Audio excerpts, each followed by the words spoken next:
తల్లి అచ్చమ్మ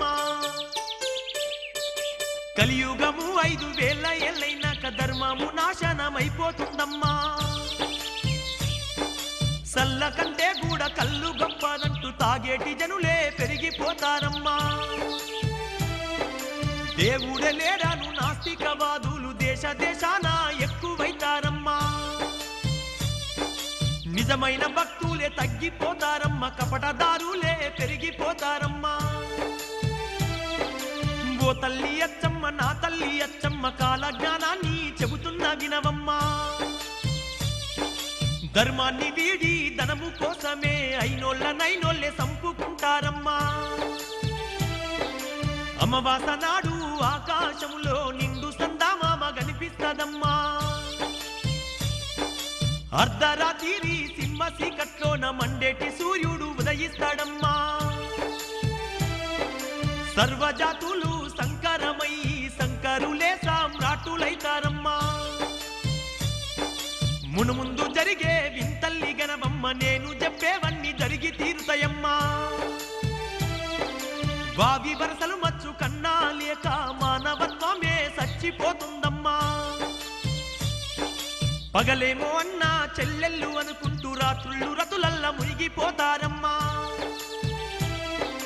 అతి తిండి అతి నిద్ర వల్ల ఈ జనులు విపరీత వ్యాధులతో బాధపడతారమ్మా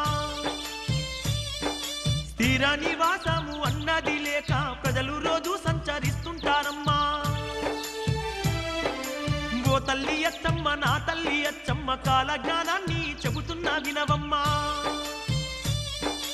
ఆకాశంలా 3 సుక్కలు పుట్టి పిడుగులు బడి జనులు చస్తారమ్మా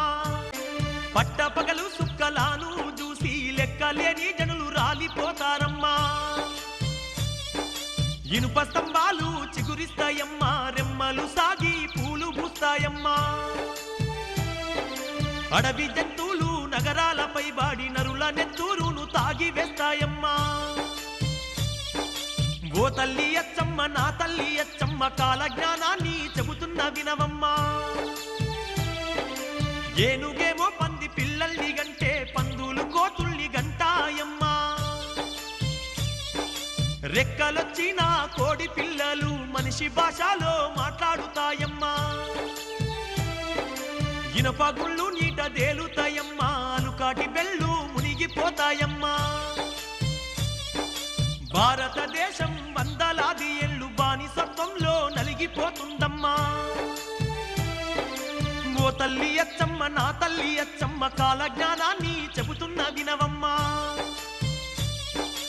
ఎద్దులు దున్నా పోతులు గుర్రాలు లేకుండానే బళ్ళు నడుస్తాయమ్మా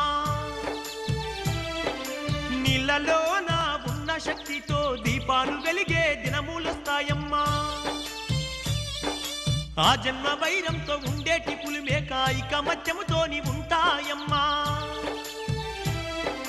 మెదడు వాపుతో గుండె వ్యాధితో లక్షల్లోన జనము చచ్చిపోతారమ్మా మునుముందు జరిగే వింతల్లి గనవమ్మ నేను చెప్పేవన్నీ జరిగి తీరుతాయమ్మా ఎంపలి చెట్టుకు నిచ్చెళ్ళు వేసే మరుగుజ్జులే పుట్టుకొస్తారమ్మా కలికాలం మధ్యాహ్న కపట స్వాములు జనుల సంపదను దోచుకుంటారమ్మా కాలజ్ఞానములోని ఏ ఒక్క మాట పొల్లుపోకుండా జరిగి తీరునమ్మా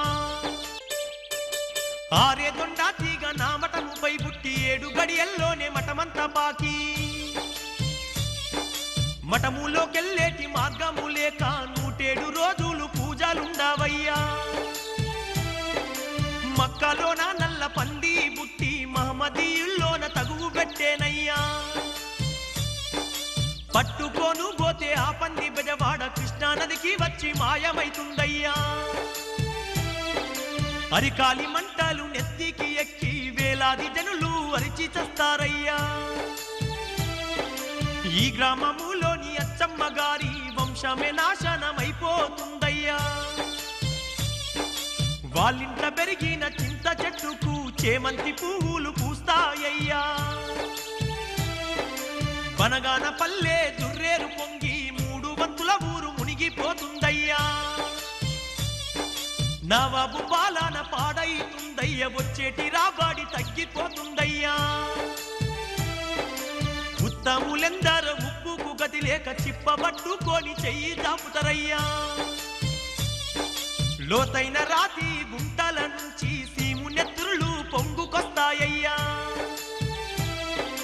కుమారస్వామి ఆలయమైతే వారము రోజులు మూతపడుతుందయ్యా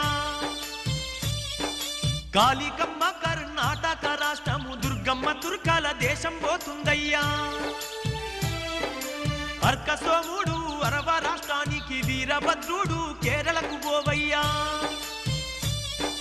వేదాలు చదివే బాపనోళ్ళంతా బానిసలుగా బతుకులెల్లా తీస్తారయ్యా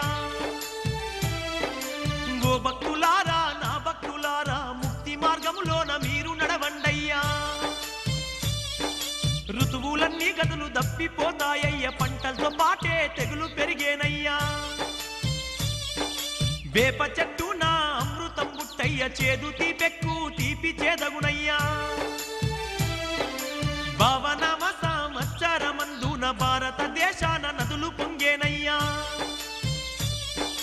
25 పట్నాలలో నా రక్తపు టేరులు పారుతవయ్యా కృష్ణా నది తీరాన ఒకనాడు 7 పుట్ల నల్లులైతే రాలేనయ్యా పల్నాడులోని బాపనయ్యింట కాకర పాదుకు చింతకాయలు గుట్టు నరుడు నక్కలాగా ఊలానే బెట్టు నక్క నందిలాగా రంకాలే బెట్టు పందేమో నాయన అని కూత బెట్టు ఏనుగు అమ్మాని కేకాలే బెట్టు అరచేత పుళ్ళతో మోకాళ్ళ మంటలతో తొడలల్ల పోటెన్నో బుట్టేనయ్యా అగ్గి వర్షముతోని విషపు గాలులతోని దుష్టులెంతో మంది రాలిపోతారయ్యా మూసి నది పొంగి ఈ నగరమంతా మునిగిపోయి మళ్ళా నిర్మింపబడుతుంది ముత్యమంతా బంగారము కూడా దొరకని రోజు ముందొస్తుంది కలియుగము 5000 ఏళ్ళైనాక కాశీలోని గంగ ఎండిపోతుంది నీచుల ఇల్లు సిరి సంపదలతో కలకలలాడుతూ వెలిగిపోతుంది అన్ని వస్తువులలో కల్తీ పెరుగుతుంది భార్య భర్తలకే పోరు జరుగుతుంది కొడుకులు తల్లుల్ని కోడళ్ళు అత్తల్ని కొట్టేటి చంపేటి రోజైతే వస్తుంది ఈ జగమంతా ముందు ముందు అనాథ పిల్లలతో నిండిపోతుంది గుడ్లకు ఒక్కటి అరవడం వల్ల బుద్ధి కోటానే కూలిపోతుంది నేను చెబుతున్నా ఈ కాల జ్ఞానం దేవరహస్యమని మరువబోకండి ఓ భక్తులారా నా బిడ్డలారా నేను చెప్పుతున్న ఈ కాల జ్ఞానం దేవరహస్యమని మరువబోకండి ఓ భక్తులారా నా బిడ్డలారా